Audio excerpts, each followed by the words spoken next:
सर्व मंगल मांगल्ये शिवे सर्वार्थ साधिके शरण्ये त्र्यंबके गौरी नारायणी नमस्तुते। हे नारायणी, तुम सब प्रकार का मंगल प्रदान करने वाली मंगलमयी हो, कल्याणदायिनी शिवा हो, सब पुरुषार्थों को सिद्ध करने वाली हो, शरणागत वत्सला, तीन नेत्रों वाली एवं गौरी हो। हे नारायणी, तुम्हें नमस्कार है। आइए सुनते हैं दुर्गा सप्तशती का 5वां अध्याय। ऋषि कहते हैं, पूर्व काल में शुंभ और निशुंभ नामक असुरों ने अपने बल के घमंड में आकर सचीपति इंद्र के हाथ से तीनों लोकों का राज्य और यज्ञ भाग छीन लिए। वे ही दोनों सूर्य, चंद्रमा, कुबेर, यम और वरुण के अधिकार का भी उपयोग करने लगे। वायु और अग्नि का कार्य भी वे ही करने लगे।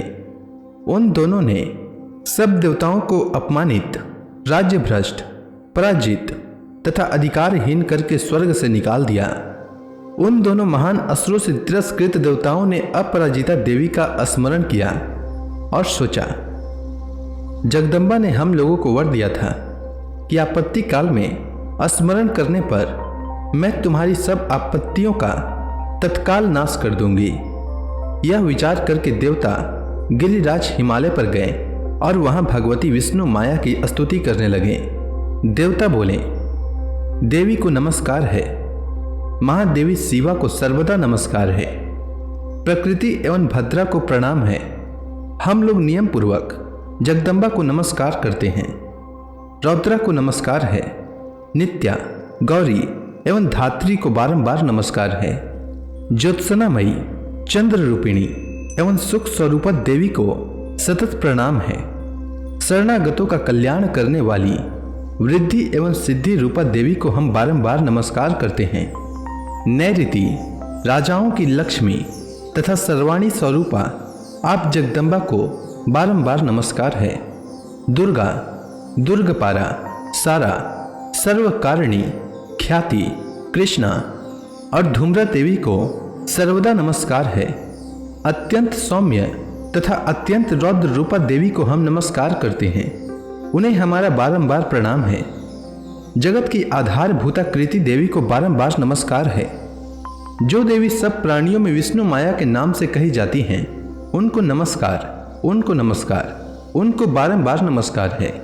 जो देवी सब प्राणियों में चेतना कहलाती हैं, उनको नमस्कार, उनको नमस्कार, उनको बारंबार नमस्कार है। जो देवी सब प्राणियों में बुद्धि रूप से स्थित हैं, उनको नमस्कार, उनको नमस्कार, उनको बारंबार नमस्कार है। जो देवी सब प्राणियों में निद्रा रूप से स्थित हैं, उनको नमस्कार, उनको नमस्कार, उनको बारंबार नमस्कार है। जो देवी सब प्राणियों में सुधा रूप से स्थित हैं, उनको नमस्कार, उनको नमस्कार, उनको बारंबार नमस्कार है। जो देवी सब प्राणियों में छाया रूप से स्थित हैं, उनको नमस्कार, उनको नमस्कार, उनको बारंबार नमस्कार है। जो देवी सब प्राणियों में शक्ति रूप से स्थित हैं, उनको नमस्कार, उनको नमस्कार, उनको बारंबार नमस्कार है। जो देवी सब प्राणियों में तृष्णा रूप से स्थित हैं, उनको नमस्कार, उनको नमस्कार, उनको बारंबार नमस्कार है। जो देवी सब प्राणियों में क्षमा रूप से स्थित हैं, उनको नमस्कार, उनको नमस्कार, उनको बारंबार नमस्कार है। जो देवी सब प्राणियों में जाति रूप से स्थित हैं, उनको नमस्कार, उनको नमस्कार, उनको बारंबार नमस्कार है। जो देवी सब प्राणियों में लज्जा रूप से स्थित हैं, उनको नमस्कार, उनको नमस्कार, उनको बारंबार नमस्कार है।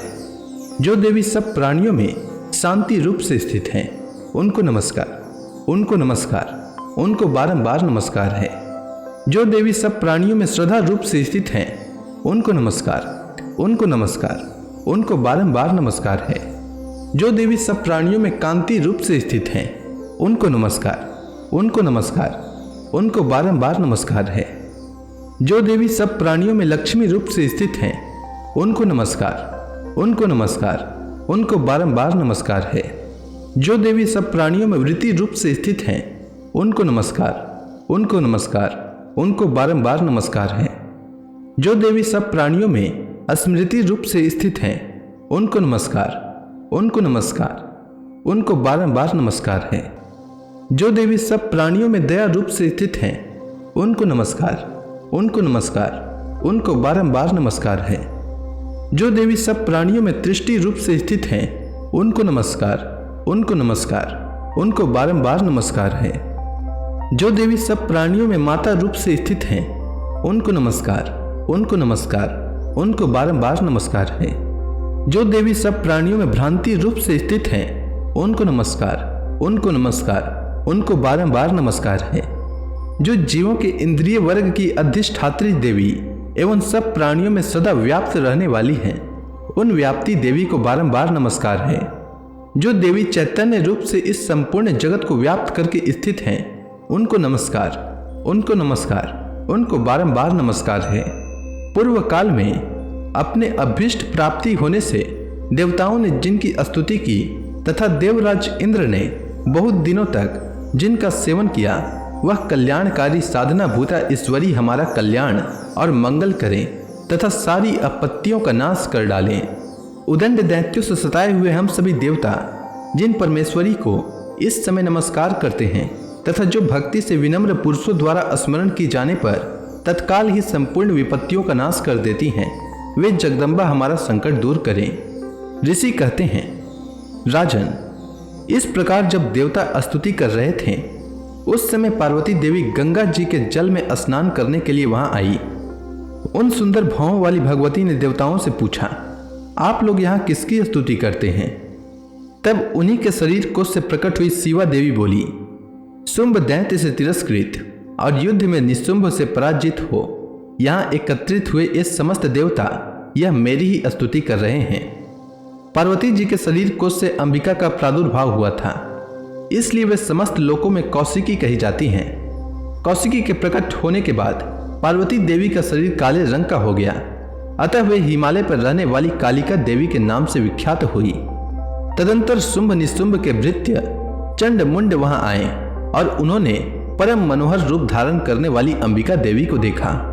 फिर वे शुंभ के पास जाकर बोले, महाराज, एक अत्यंत मनोहर स्त्री है जो अपनी दिव्य कांति से हिमालय को प्रकाशित कर रही है। वैसा उत्तम रूप कहीं किसी ने भी नहीं देखा होगा असुरेश्वर। पता लगाइए वह देवी कौन है और उसे ले लीजिए। स्त्रियों में तो वह रत्न है, उसका प्रत्येक अंग बहुत ही सुंदर है तथा वह अपने श्री अंगों की प्रभा से संपूर्ण दिशाओं में प्रकाश फैला रही है। दैत्यराज, अभी वह हिमालय पर ही मौजूद हैं, आप उसे देख सकते हैं।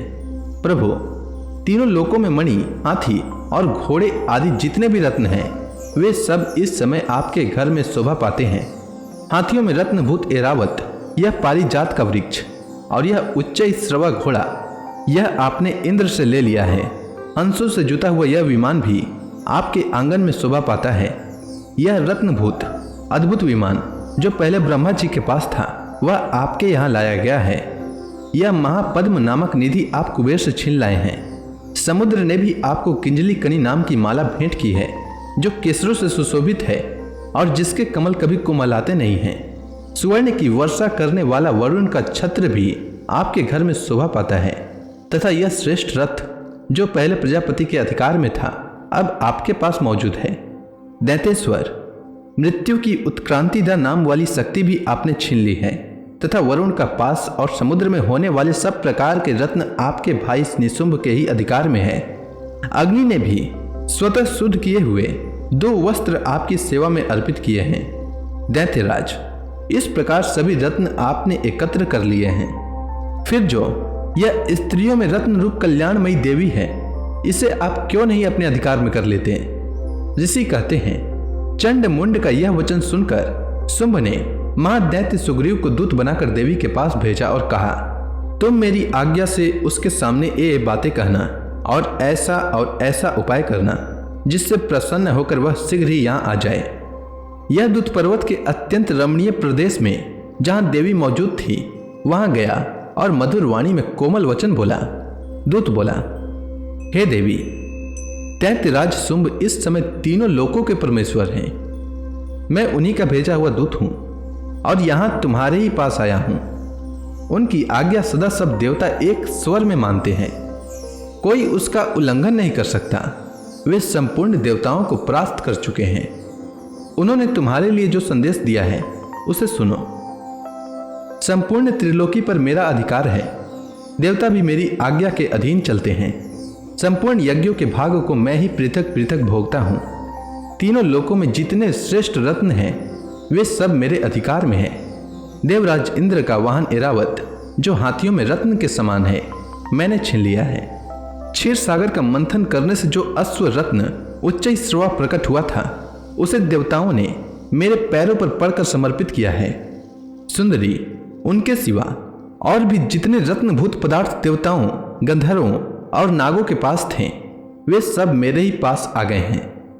देवी, हम लोग तुम्हें संसार की स्त्रियों में रत्न मानते हैं, अतः तुम हमारे पास आ जाओ, क्योंकि रत्नों का उपभोग करने वाले हम ही हैं। चंचल कटाक्षों वाली सुंदरी, तुम मेरी या मेरे भाई महापराक्रमी निशुंभ की सेवा में आ जाओ, क्योंकि तुम रत्न स्वरूपा हो। मेरा वरण करने से तुम्हें तुलना रहित महान ऐश्वर्य की प्राप्ति होगी। अपनी बुद्धि से यह विचार कर तुम मेरी पत्नी बन जाओ। ऋषि कहते हैं, दूत के यों कहने पर कल्याणमयी भगवती दुर्गा देवी, जो इस जगत को धारण करती हैं, मन ही मन गंभीर भाव से मुस्कुराई और इस प्रकार बोली। देवी ने कहा, दूत, तुमने सत्य कहा है, इसमें तनिक भी मिथ्या नहीं है। शुंभ तीनों लोकों का स्वामी है और निशुंभ भी उसी के समान पराक्रमी है, किंतु इस विषय में मैंने जो प्रतिज्ञा कर ली है उसे मिथ्या कैसे करूं? मैंने अपनी अल्प बुद्धि के कारण पहले से जो प्रतिज्ञा कर रखी है उसे सुनो। जो मुझे संग्राम में जीत लेगा, जो मेरे अभिमान को चूर्ण कर देगा तथा संसार में जो मेरे समान बलवान होगा, वही मेरा स्वामी होगा। इसलिए शुंभ अथवा महादैत्य निशुंभ स्वयं ही यहाँ पधारें और मुझे जीतकर शीघ्र ही मेरा पाणी ग्रहण कर ले। इसमें विलंब की क्या आवश्यकता है? दूत बोला, देवी, तुम घमंड से भरी हुई हो, मेरे सामने ऐसी बातें न करो। तीनों लोकों में कौन ऐसा पुरुष है जो शुंभ निशुंभ के सामने खड़ा हो सके? देवी, अन्य दैत्यों के सामने भी सारे देवता युद्ध में नहीं ठहर सकते, फिर तुम अकेली स्त्री होकर कैसे ठहर सकती हो? जिन शुंभ आदि दैत्यों के सामने इंद्र आदि सब देवता भी युद्ध में खड़े नहीं हुए, उनके सामने तुम स्त्री होकर कैसे जाओगी? इसलिए तुम मेरे ही कहने से शुंभ निशुंभ के पास चली चलो। ऐसा करने से तुम्हारे गौरव की रक्षा होगी, अन्यथा जब वे केस पकड़कर घसीटेंगे तब तुम्हें अपनी प्रतिष्ठा खोकर जाना पड़ेगा। देवी ने कहा, तुम्हारा कहना ठीक है, शुंभ बलवान है और निशुंभ भी बड़े पराक्रमी हैं, किंतु क्या करूं?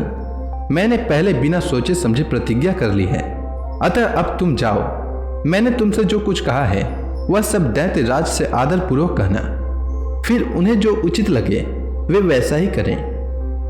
इस प्रकार श्री मार्कंडेय पुराण में सावर्णिक मनवंतर की कथा के अंतर्गत देवी महात्म्य में देवी दूत संवाद नामक 5वां अध्याय पूरा हुआ। अब आगे की कथा मैं कल लेकर आता हूं। तब तक के लिए दुर्गा महारानी का नाम लेते रहें। तो प्रेम से बोलिए दुर्गा महारानी की जय।